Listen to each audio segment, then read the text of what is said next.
let's us together asking for Tisarana and Panchasila, the precept.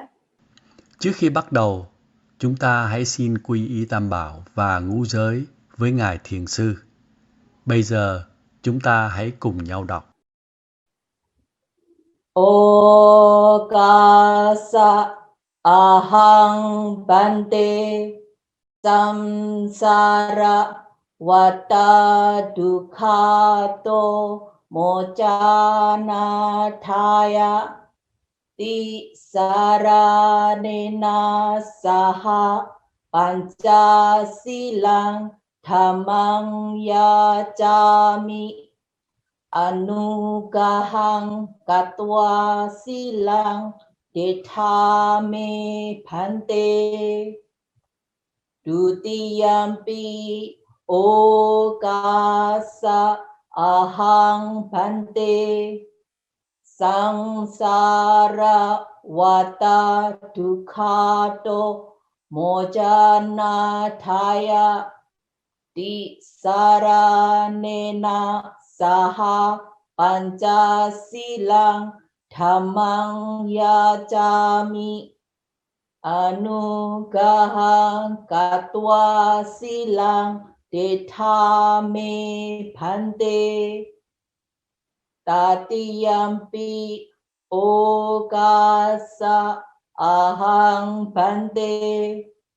samsara vata dukhato mojana thaya tisaranena saha pancasilang dhammang yacami anugahang katwa silang dethame bhante Yamahang vadami dang vadita ama bhante Namo tassa bhagavato arahato samma sambuddhassa Namo tassa bhagavato arahato samma sambuddhassa. Namo tassa bhagavato arahato samma sambuddhassa. Namo tassa bhagavato arahato samma sambuddhassa.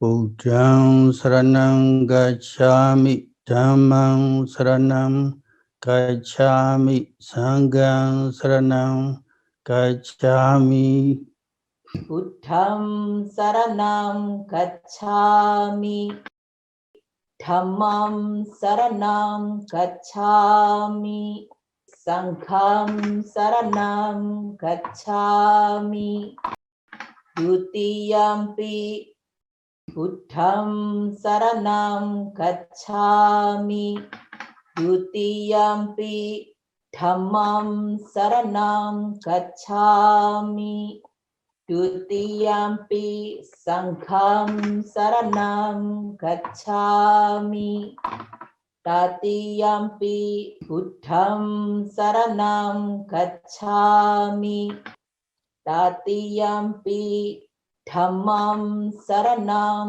gacchami, tatiyampi sangham saranam gacchami. Saranagamanam paribhunam Ama bhante panati pata veramani sikkhapadang samadhiyami adina dana veramani sikkhapadang samadhiyami kamesu miccācara veramani sikkhapadang samadhiyami musawada veramani sikkhapadang samadhiyami surameraya Majja Pamadatthana Veramani Sikkhapadang Samadhiyami Abhamadina Sambadhita Ama Bhante Sadhu Sadhu Sadhu.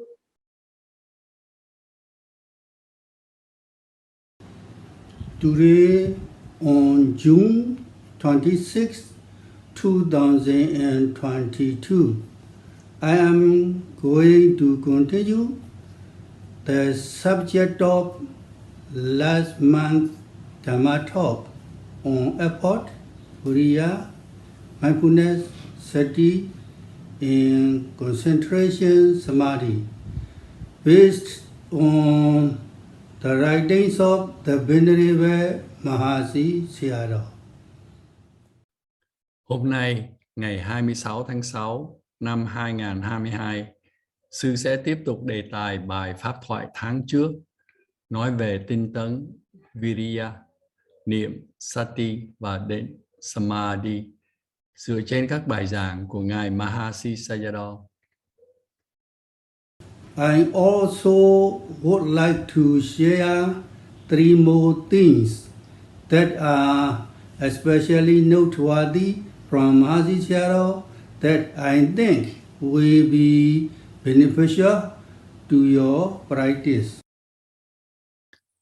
Sư cũng xin chia sẻ thêm 3 điều đáng ghi nhận của Ngài Mahasi Sayadaw mà Sư nghĩ sẽ giúp ích cho sự thực tập của quý thiền sinh.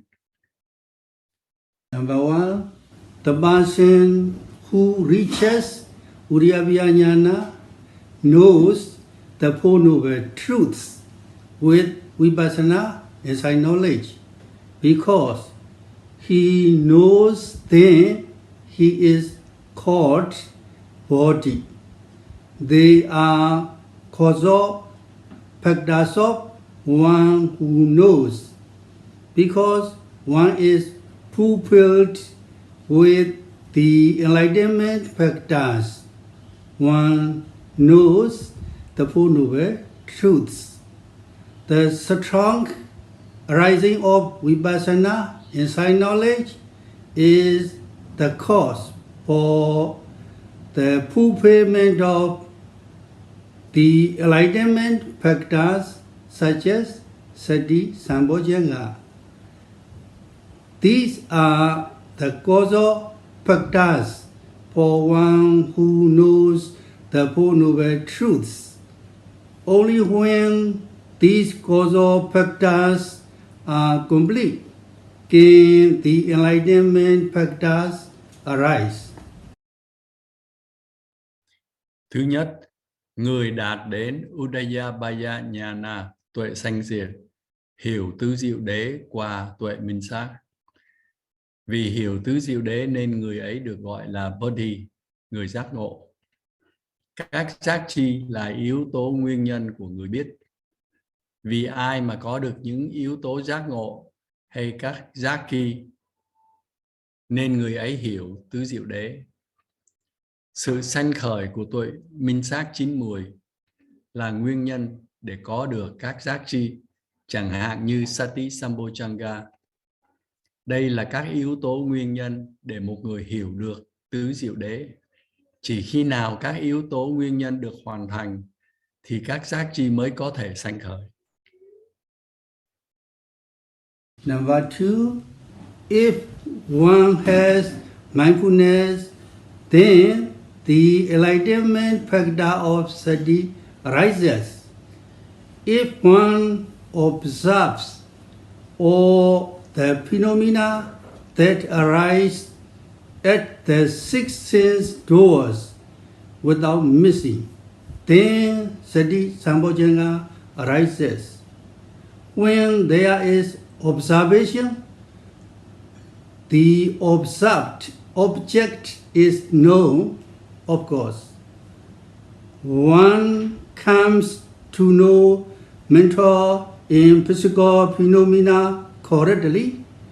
Later on, at higher stages, one comes to know distinctly the rising and passing away of phenomena, as well as anicca, dukkha, and anatta.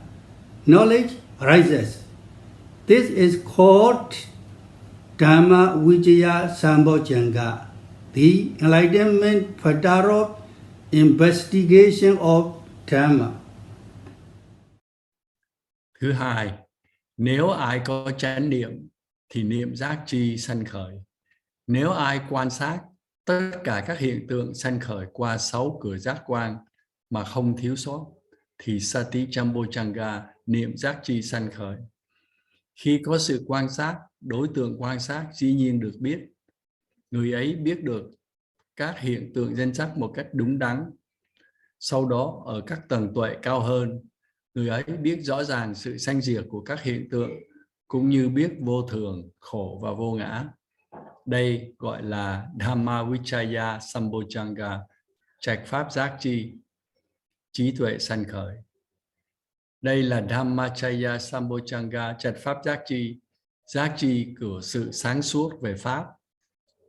Number 3, with each and every note, Viriya that makes effort must arise. If Viriya is not included, then effort cannot arise.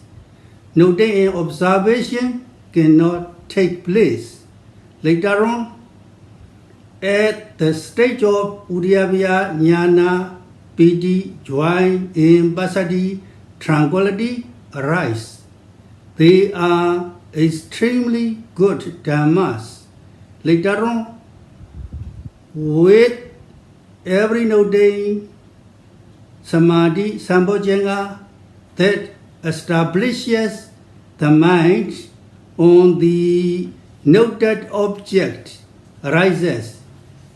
At the stage of Udayabaya Jnana in higher insight knowledges, especially at the insight knowledge of equanimity, Sankharupekha Jnana, the noting occurs by itself without any special effort.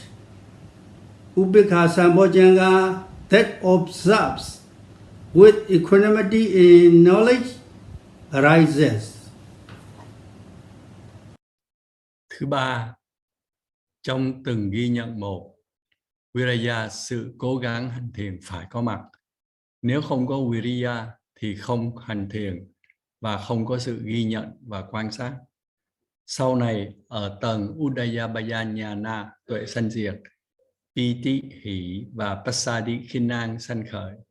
Các pháp này rất tốt. Sau này trong mỗi ghi nhận Samādhi Sambojjhanga, định giác chi, cái mà thiết lập tâm trên đề mục ghi nhận sanh khởi. Ở tầng Udayabaya Jnana, tuệ sanh diệt và các tuệ minh sát cao hơn, sự ghi nhận tự xảy ra mà không cần sự cố gắng đặc biệt nào. Sau đó Upekha Sambojjhanga sanh khởi. Đây là sự nhận thức đơn thuần về đối tượng mà không có sự bận tâm nào. When do these factors of enlightenment begin to arise? They start to arise from the insight knowledge of arising and passing away, Udayabaya Jnana. The enlightenment factors do not arise easily because of practicing meditation, because of practicing progressively. The insight knowledges of Nama Rupa Paricheda Jnana, which knows mind and matter as separate, and Paccaya Jnana arise. Afterwards, the insight knowledge of Samsana Jnana, which investigates impermanence, suffering, and non-self, arises. After this, the insight knowledge of Udayabaya Jnana ceases, rising and passing away. The enlightenment factors only arise during this insight knowledge. Khi nào các yếu tố giác ngộ bắt đầu sanh khởi? Chúng bắt đầu sanh khởi từ tuệ sanh diệt Udaya Bhaya Nhana. Nếu yếu tố giác ngộ, các yếu tố giác ngộ không dễ dàng sanh khởi. Vì hành thiền và hành theo từng giai đoạn, các tuệ minh sát Namarupa Paricheda Nhana, tuệ phân biệt danh sắc, tuệ biết danh và sắc riêng rẽ, và Pachaya Parigahana Nhana, tuệ nhân quả sanh khởi. Sau đó tuệ minh sát Samasana Nhana và tuệ tam tướng, tuệ thấy vô thường, khổ, vô ngã sanh khởi. Sau đó tuệ là Udaya Nhana, tuệ sanh diệt.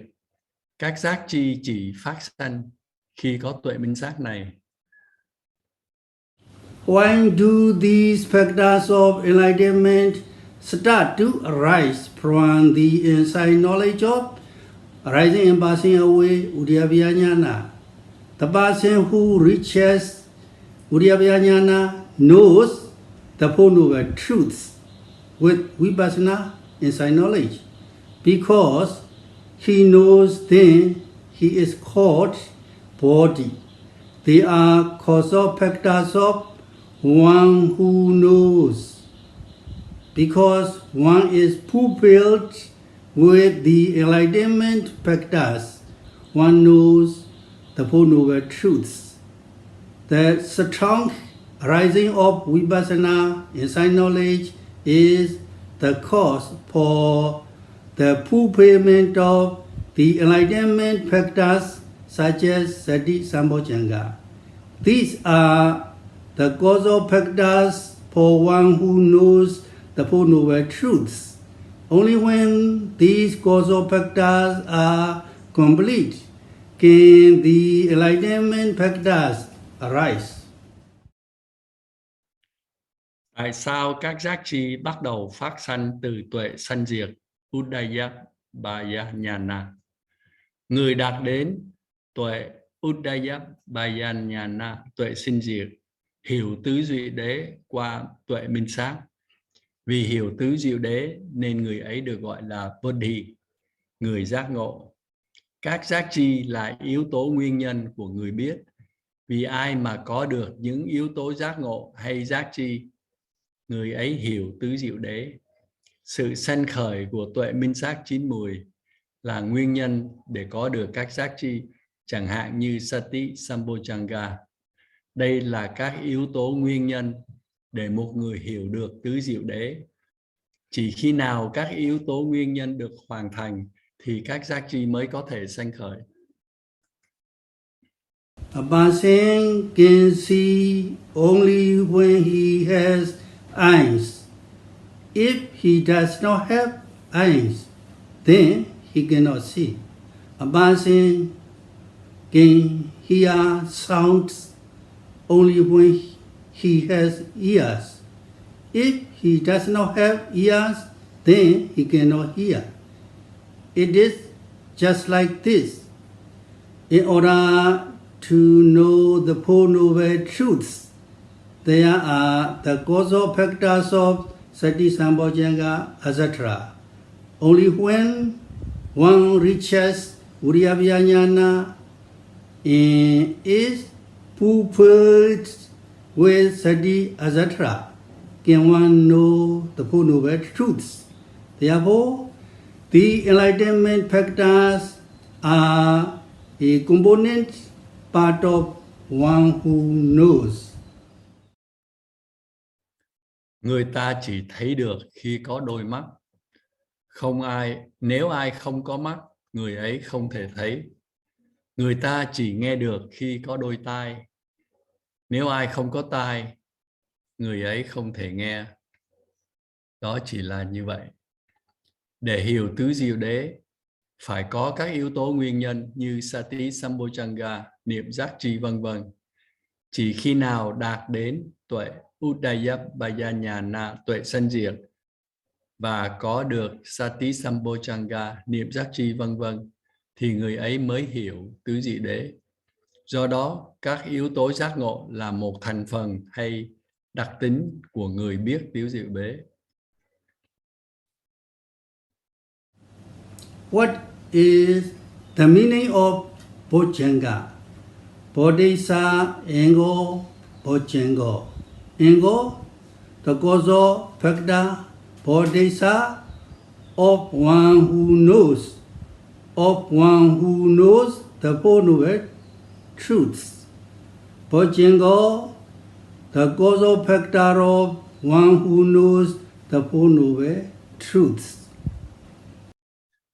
Bojjhanga nghĩa là gì? Buddhista Ingo Bojjhanga. Ingo nghĩa là yếu tố nguyên nhân. Bodhisa nghĩa là của người biết hay của người biết tứ diệu đế.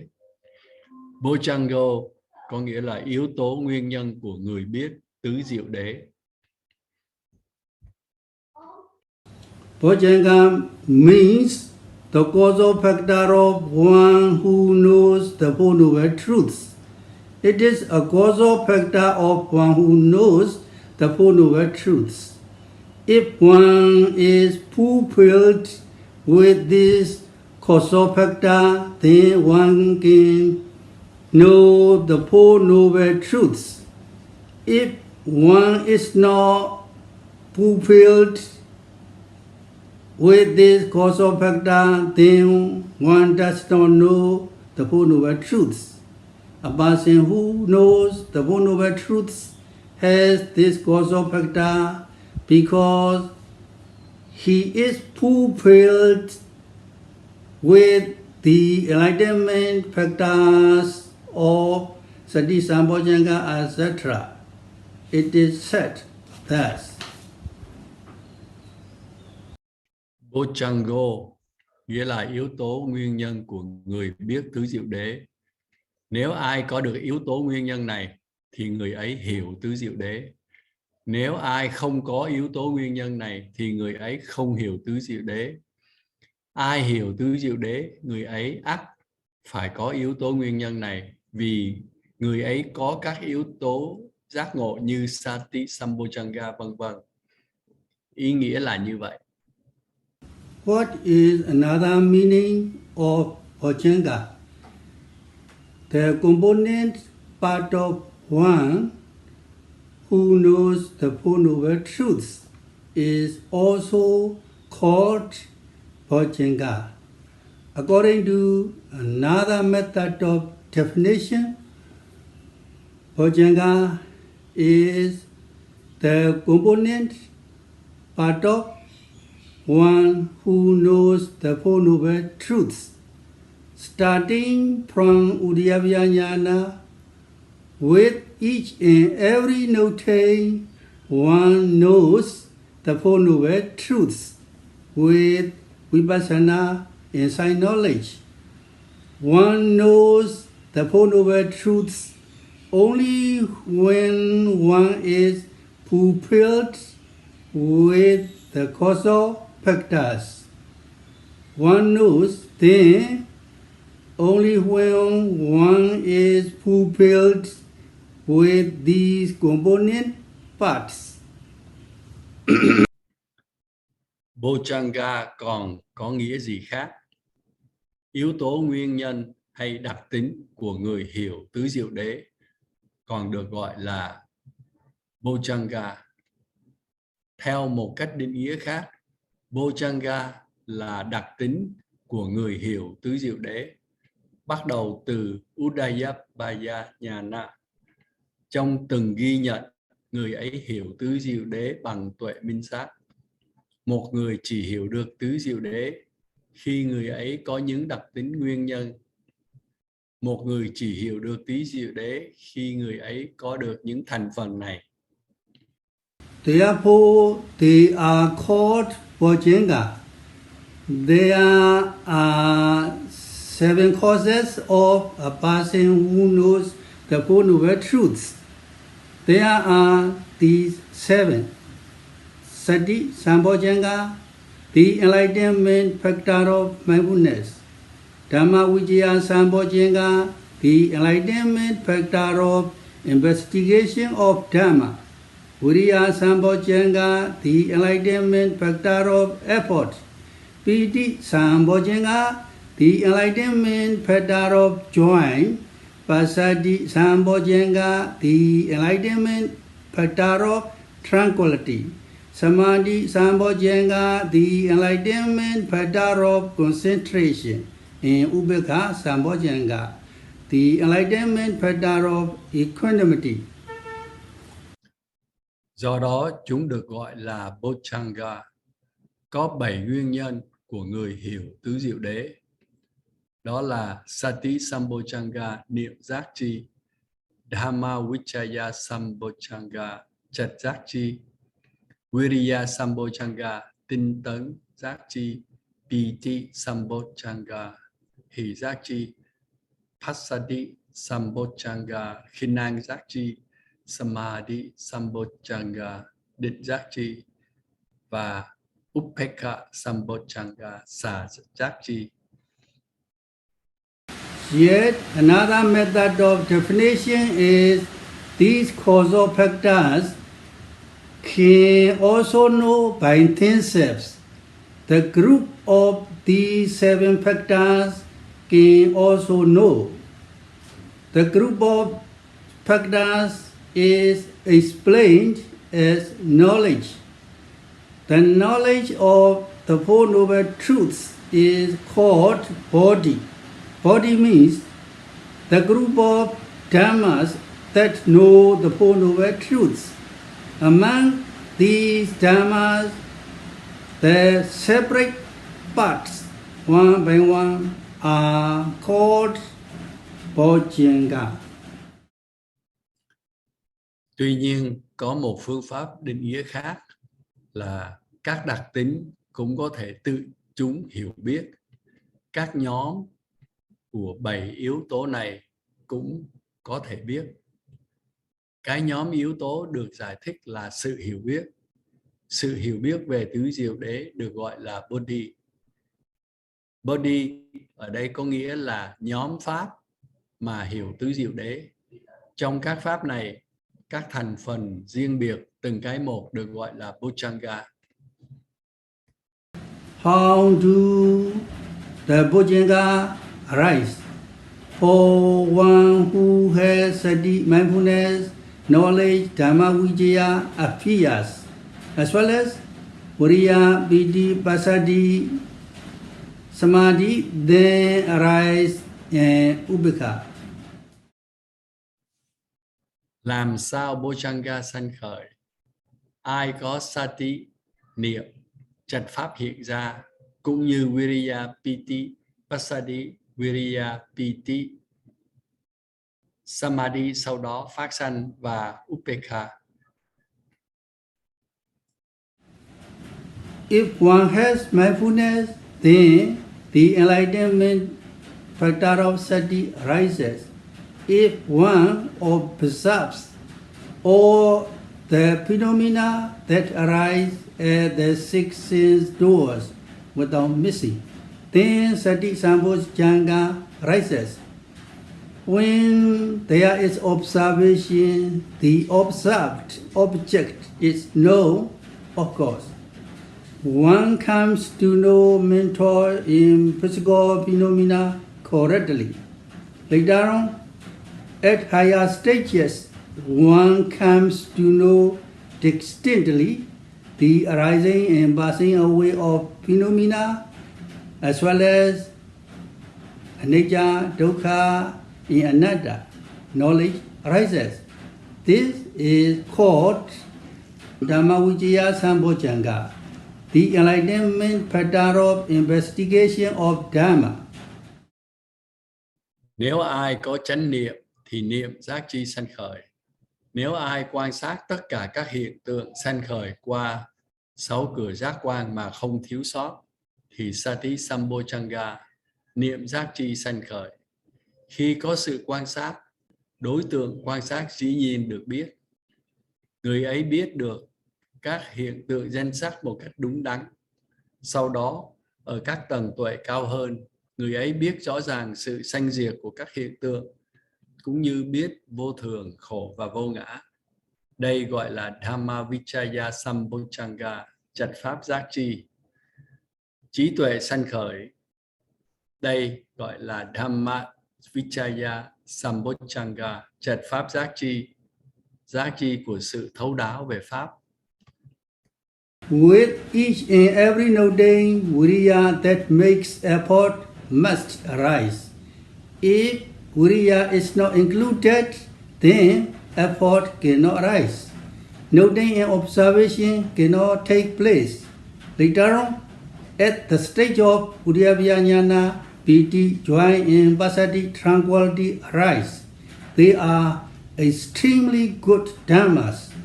Later on, with every noting, Samadhi, Sambojjhanga, that establishes the mind on the noted object arises. At the stage of Viriya, Jnana, and higher insight knowledges, especially at the insight knowledge of equanimity, Sankharupeka Jnana, the noting occurs by itself without any special effort. Ubekha Sambojjhanga that observes with equanimity and knowledge arises. Trong từng ghi nhận một, Viriya, sự cố gắng hành thiền phải có mặt. Nếu không có Viriya thì không hành thiền và không có sự ghi nhận và quan sát. Sau này ở tầng Udayabhaya Jnana, tuệ sanh diệt, Piti, hỷ và Passaddhi, khinh an sanh khởi. Các pháp này rất tốt. Sau này trong mỗi ghi nhận, Samadhi, Sambojjhanga, định giác chi, cái mà thiết lập tâm trên đề mục ghi nhận, sanh khởi. Ở tầng Udayabhaya Jnana, tuệ sanh diệt và các tuệ minh sát cao hơn, nhất là ở tầng Sankarupeka Jnana, tuệ xả hành, sự ghi nhận tự xảy ra mà không cần sự cố gắng đặc biệt nào. Sau đó, Upeka Sambojjhanga sanh khởi. Đây là sự nhận thức đơn thuần về đối tượng mà không có sự bận tâm nào. What is the characteristic of Patavi Dhatu, the earth element? The characteristic of Patavi Dhatu, the earth element, is hardness and roughness. The earth element has the nature of hardness and roughness. Look inside the body, all the hard and rough things that are experienced are only earth element. Examine head hair, it is experienced as hard and rough. It is only the earth element. Examine the hairs on the body, they are experienced as hard and rough. Examine the toenails and fingernails, they are only the earth element. In this way, all things that are experienced as hard and rough are only the earth element. They are obvious as a solid mass. Đặc tính của Patavi Dhatu, đại địa đại là gì? Đặc tính của Patavi Dhatu, địa đại là sự cứng và gồ ghề. Địa đại có bản chất là cứng và gồ ghề. Hãy nhìn trong cái thân này, tất cả những thứ cứng và gồ ghề chỉ là địa đại. Hãy xem các sợi tóc trên đầu. Chúng được cảm nhận là sự cứng và gồ ghề. Hãy xem móng chân và móng tay. Chúng chỉ là địa đại. Bằng cách này, mọi thứ được cảm nhận là cứng và gồ ghề chỉ là địa đại. Chúng rõ ràng chỉ là một khối cứng. What are the characteristics of Abodhatu, the water element, Tejodhatu, the fire element, Vayodhatu, the wind element? As for the water element, Abodhatu, it has the nature of liquidity and wetness. It is obvious as liquidity and wetness.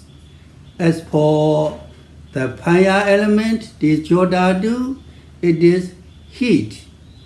If we consider heat, we have to call it cold and warm, etc.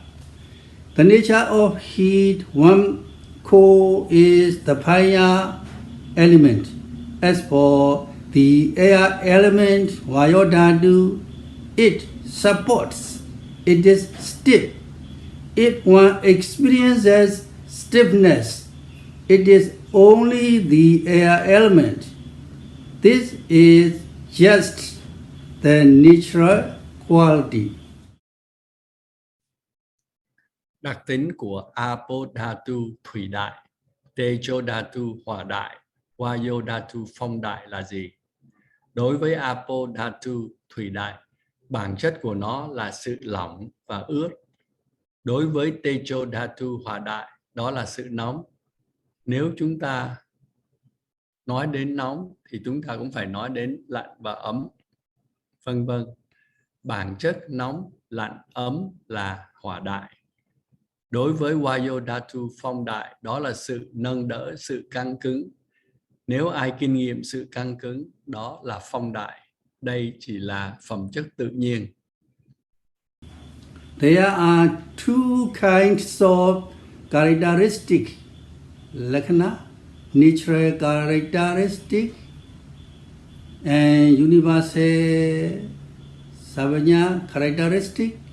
Among the separate phenomena, the natural phenomena that are obvious as individual qualities are called natural characteristic. They are the dhammas that are recognized as natural phenomena in being separate. Hardness and roughness are one kind. Liquidity is one kind.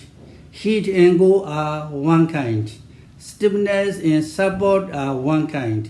In this way, they are distinguished separately according to their nature. These are called natural characteristic lakkhana.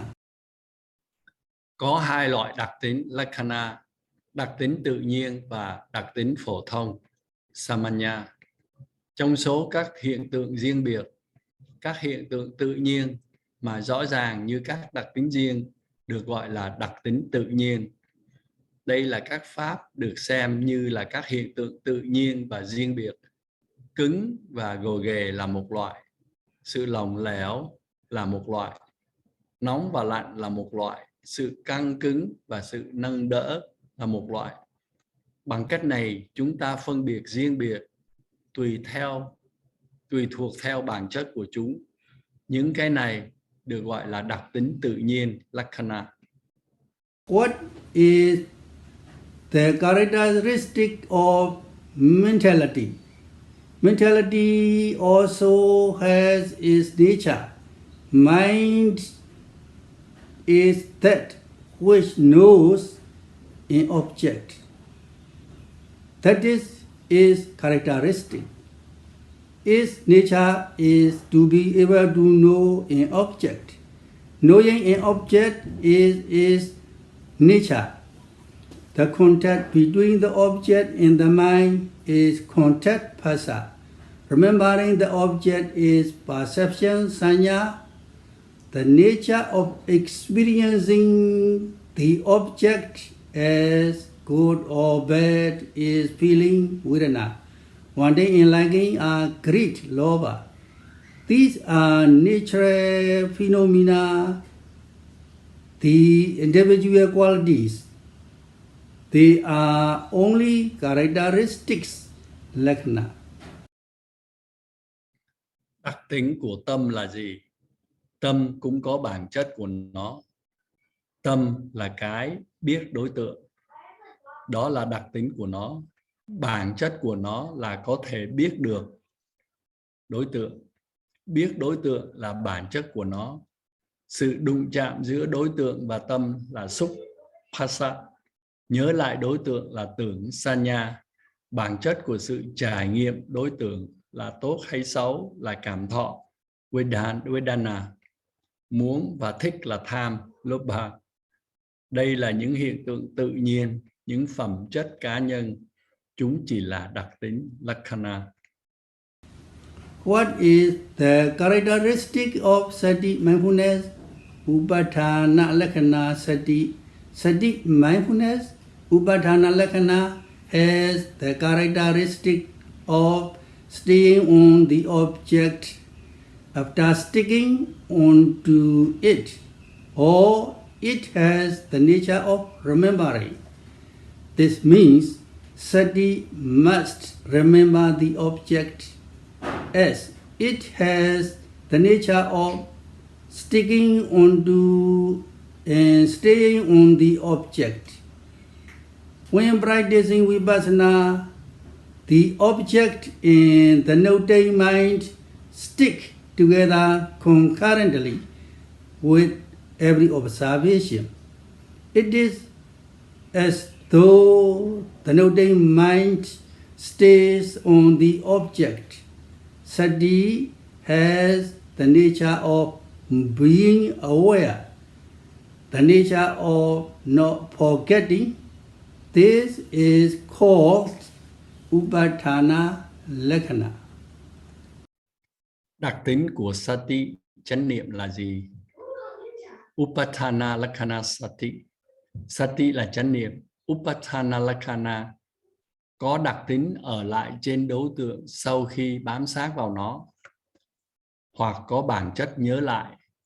Sati phải nhớ đối tượng, vì nó có bản chất bám vào và ở trên đối tượng. Khi hành thiền Vipassana, đối tượng và tâm ghi nhận đi đồng hành với nhau trong mỗi quan sát, giống như thể tâm ghi nhận theo sát đề mục. Sati có bản chất là hay biết, có bản chất không quên. Đây gọi là Upadana Lakkhana. Another method of definition is Abhilavana Lakkhana. Abhilavana Lakkhana means not to let the mind float or drift, just like a ball in the water.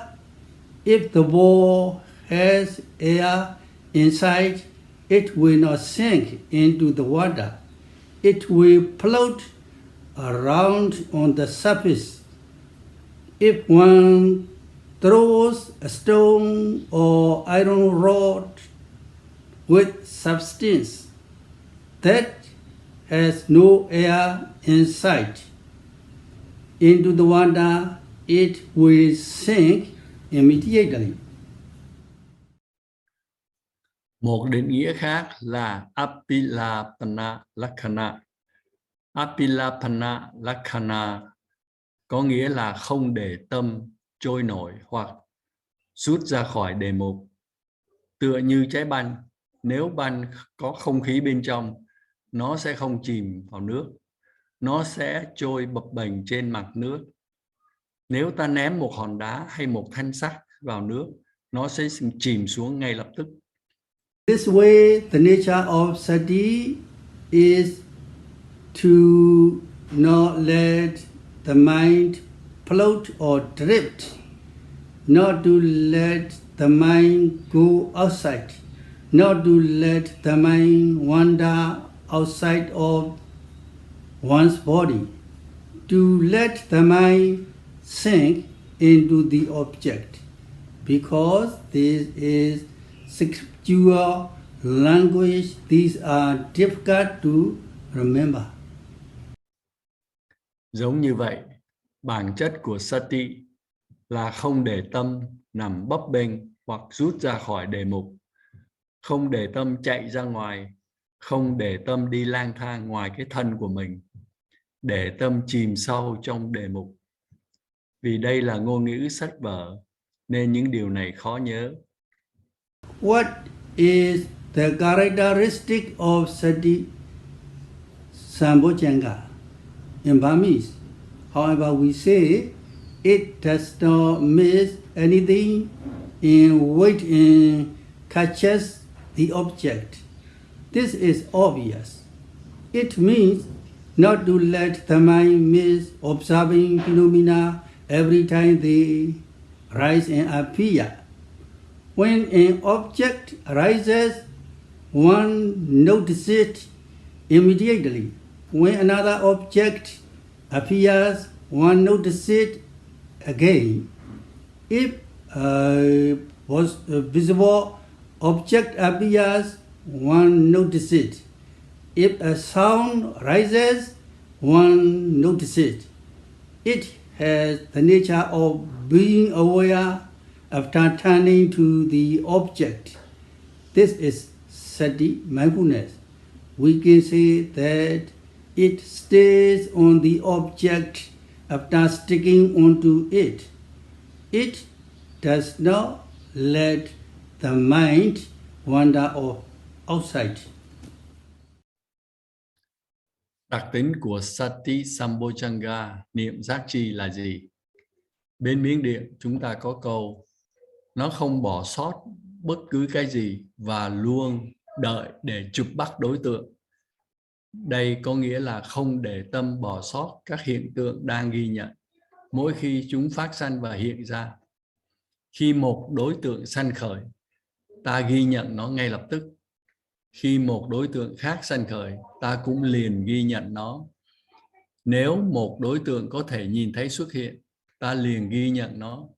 Sati có bản chất là hay biết. Sau khi xoay đến đề mục, đây là Sati chánh niệm. Chúng ta có thể nói nó ở trên đối tượng sau khi ta dính sát vào nó. Nó không để tâm đi lang thang bên ngoài. Sati also has the nature of causing the mind to sink into the object as though it is pulling the mind inside. Like the yogis here, when an object arises over there, they note it. When another object arises over here, they note it also. One does not let the mind miss the object. Sati has the nature of waiting and catching the object.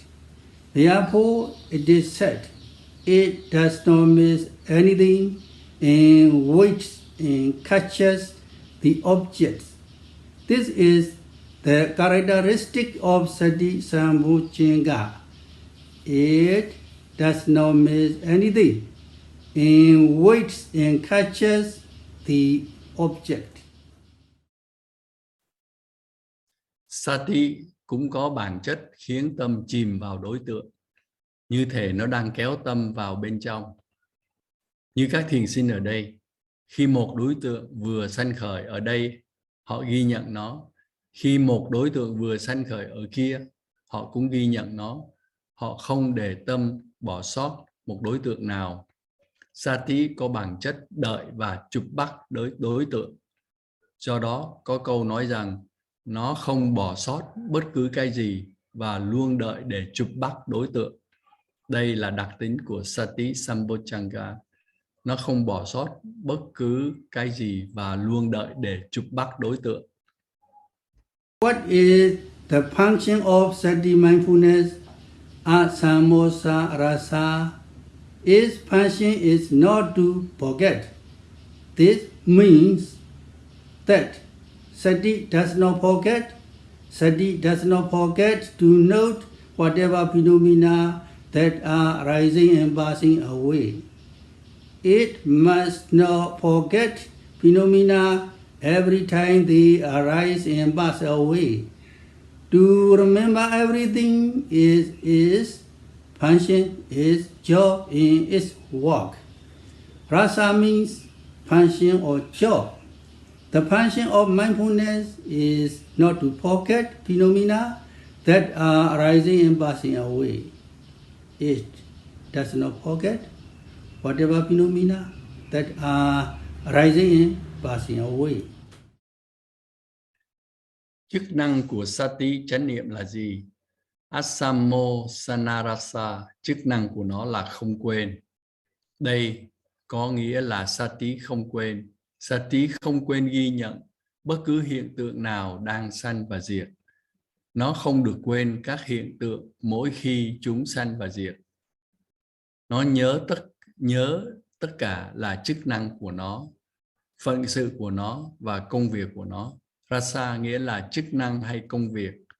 Chức năng của chánh niệm là không quên các hiện tượng đang sanh và diệt. Nó không quên bất cứ hiện tượng nào đang sanh và đang diệt. What is the manifestation of Sati mindfulness? Then it directs the mind towards the object and protects the mind. This means Sati directs the mind towards the object. It turns towards the object. People who protect one from enemies and danger must turn to see and keep watch to see if there are enemies and danger. A person who is looking for food must also turn towards the food and pick it up and take it. If one scatters rice grains for birds who are feeding, they turn towards the rice and immediately pecked the grains with their beaks and pick them up. In the same way, Sati has the nature of directing the mind toward the object. Biểu hiện của Sati chánh niệm là gì? Sau đó, nó hướng tâm về đối tượng và bảo vệ tâm. Đây có nghĩa là Sati hướng tâm về đối tượng. Nó quay về phía đối tượng. Những ai muốn bảo vệ mình khỏi kẻ thù và nguy hiểm phải quay lại để xem và tiếp tục theo dõi để xem có kẻ thù và nguy hiểm hay không. Ai muốn tìm thức ăn cũng phải quay về phía thức ăn để hái và lấy nó.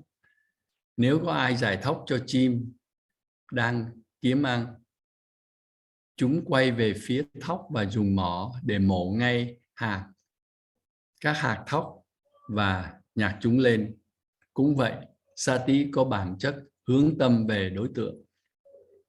If a visible object appears, it turns towards the visible object and catches it. If a sound rises, it turns towards the sound and catches it. It turns towards and directs the mind towards odors, tastes, tactile sensations, bending, stretching, movements, various kinds of contacts in the body, imagining, thinking, and planning that arise, and is aware of them. It has the nature of turning and facing the object, directing the mind towards the object, picking up and catching objects. Khi một vật có thể nhìn thấy xuất hiện, nó quay về phía vật ấy và chụp lấy nó. Nếu một âm thanh phát ra, nó sẽ quay về phía âm thanh và chụp lấy nó. Nó quay và hướng tâm đến mùi, vị, cảm giác, đụng chạm, co, duỗi, chuyển động.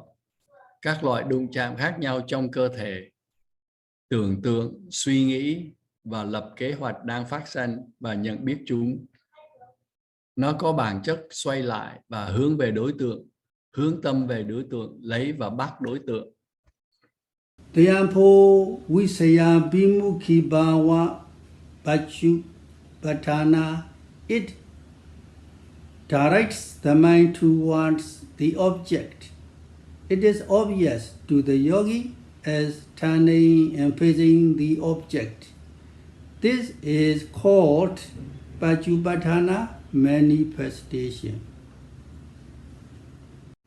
Do đó, Visaya Bimukhi Bhava Satipatthana, nó hướng tâm về đối tượng. Điều hiển nhiên đối với thiền sinh là quay và đối mặt với đối tượng. Đây gọi là Satipatthana, sự biểu hiện. Next, there is Arakapachupatthana. This is obvious as guarding and protection. If Sati is guarding the mind, wholesome dhammas cannot arise.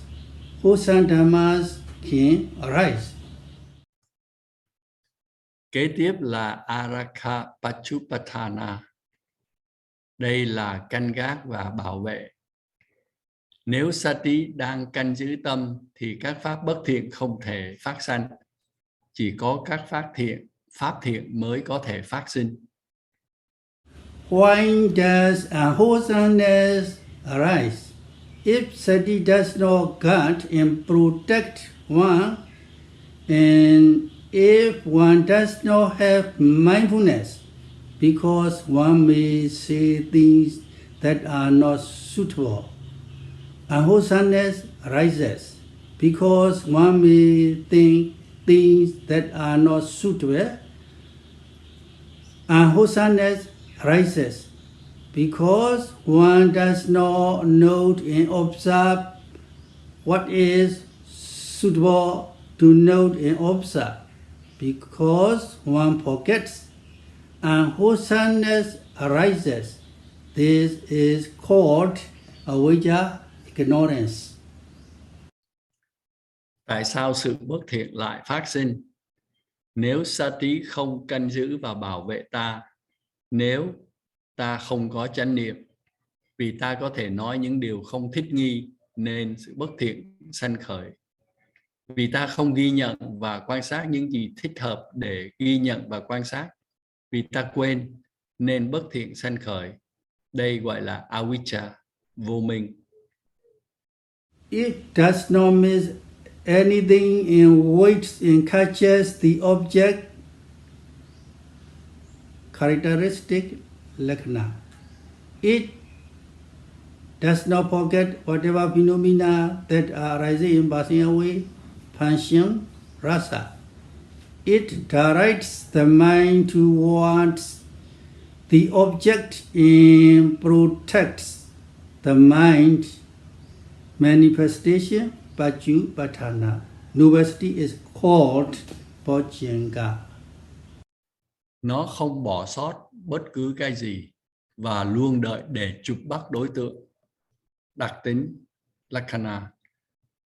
Nó không quên bất cứ hiện tượng nào đang sanh khởi và đang diệt, hay là chức năng, hay là rasa.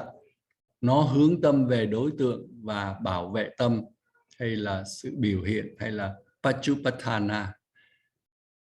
Chánh niệm được gọi là Bojjhanga. How should one practice so that Sati Sambojjhanga arises? The Buddha taught, Ida bhikkhave bhikkhu Sati Sambojjhangam bhaveti viveka nesidam viraga nesidam nirodha nesidam. Bhikkhave monks, Ida in this teaching, bhikkhu a monk, bhaveti causes to arise, develops. Sati Sambojjhangam, the enlightenment factor of mindfulness, viveka nesidam, which is based on seclusion from mental defilements, viraga nesidam, which is based on detachment from mental defilements, nirodha nesidam, which is based on the cessation of mental defilements. Ta nên thực hành như thế nào để Sati Sambojjhanga phát sinh? Đức Phật dạy rằng, Ida bhikkhave bhikkhu Sati Sambojjhangam bhaveti viveka nisitang viraga nisitang nirodha nisitang.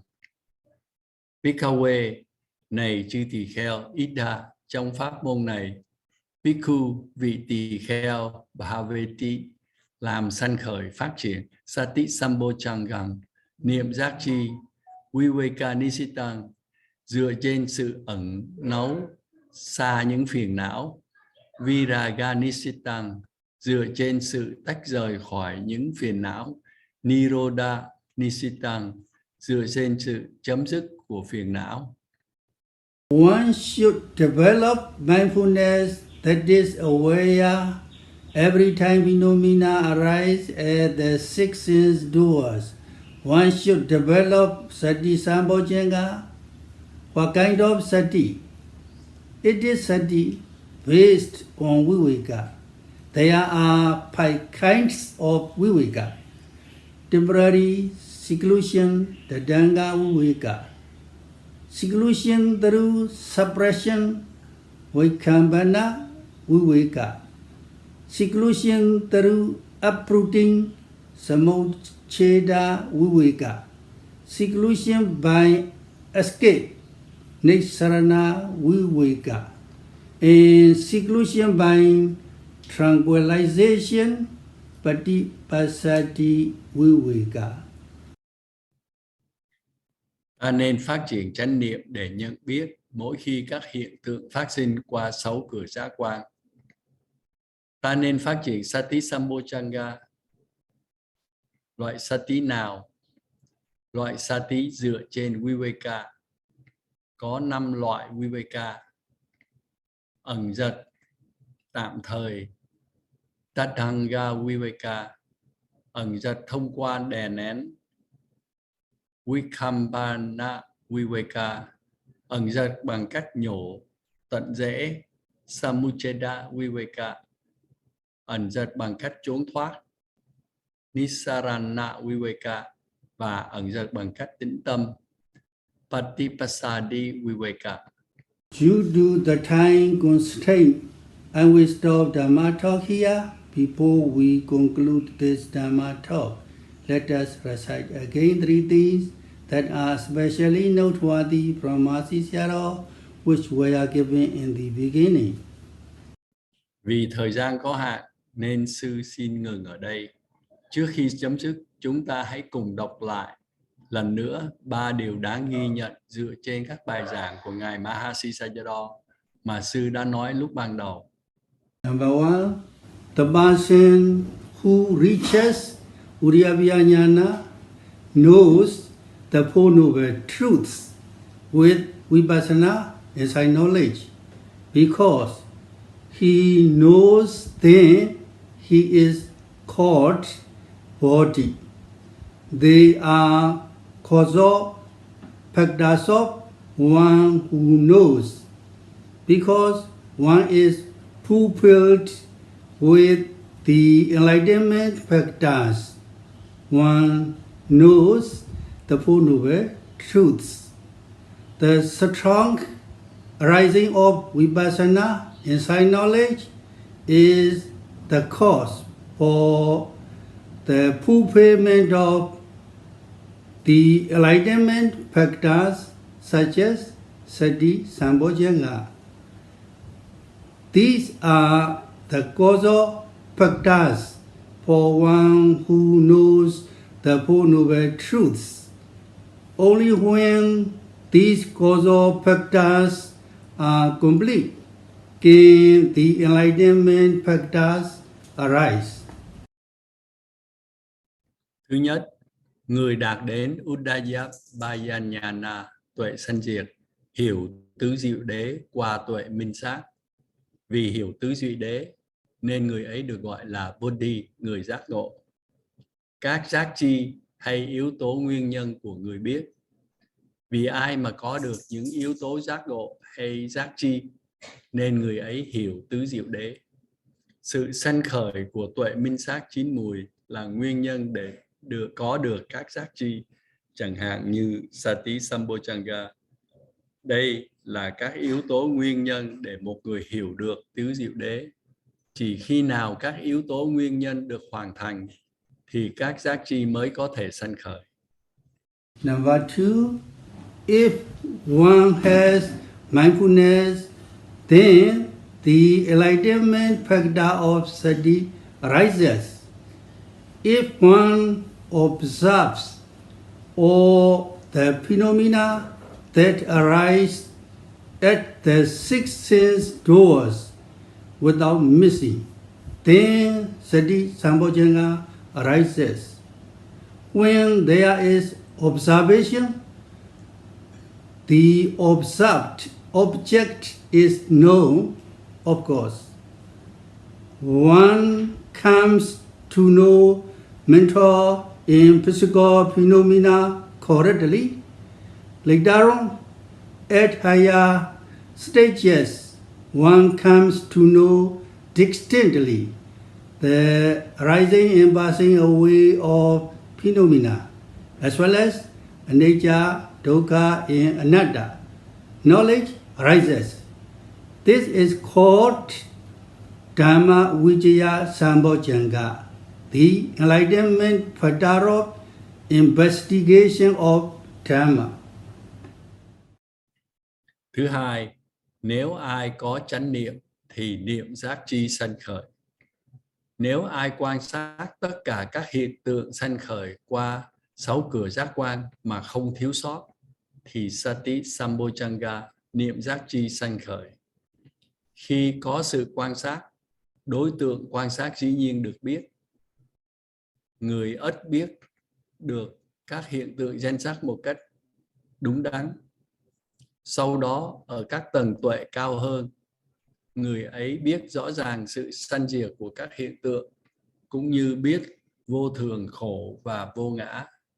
Đây gọi là Dhammatalk Sambojjhanga, trạch pháp giác chi, trí tuệ sanh khởi.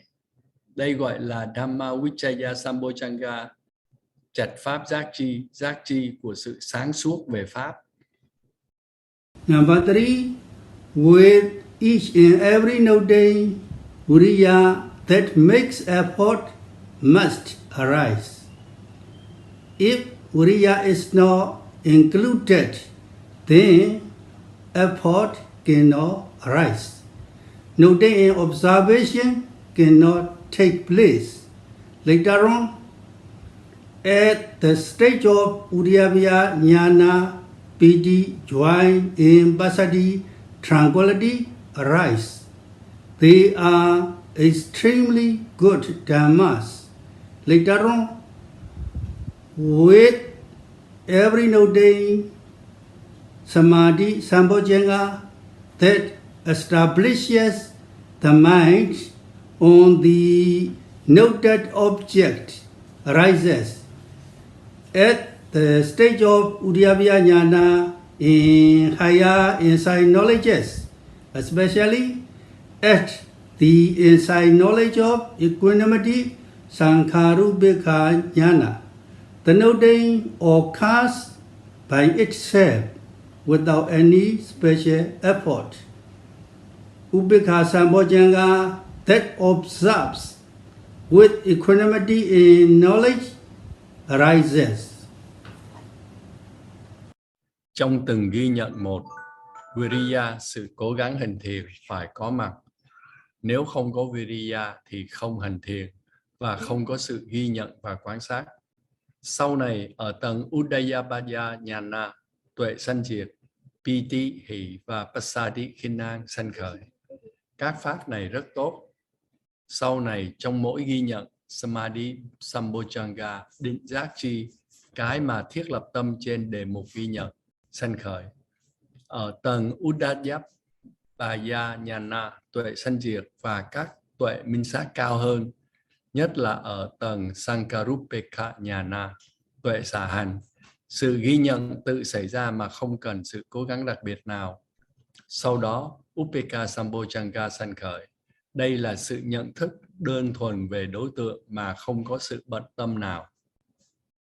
May all of you be happy, healthy, free from all dangers and all diseases, and attain Nirvana very quickly.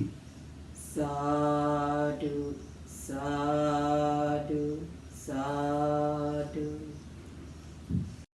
Mong cho tất cả quý thiền sinh được hạnh phúc, khỏe mạnh, thoát khỏi tất cả mọi đau khổ, bệnh tật và nhanh chóng chứng ngộ niết bàn. Sadhu, sadhu, sadhu. After we listen to the Dhammatalk today, and by keeping our precept, let us share our merits that we are already accumulated today to all beings.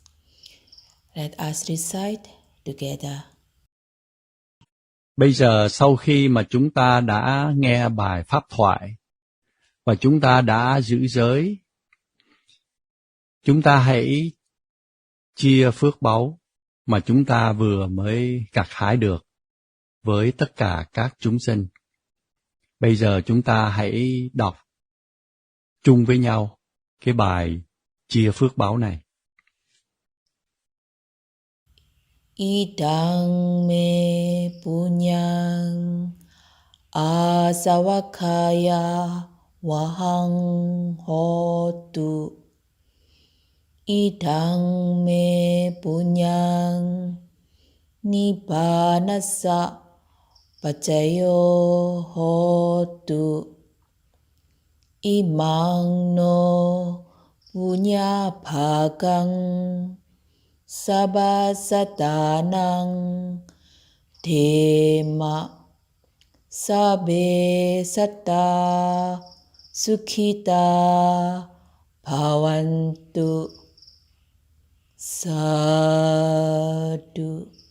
sadhu, sadhu. Next month's Dhamma talk will occur on 31st of July 2022.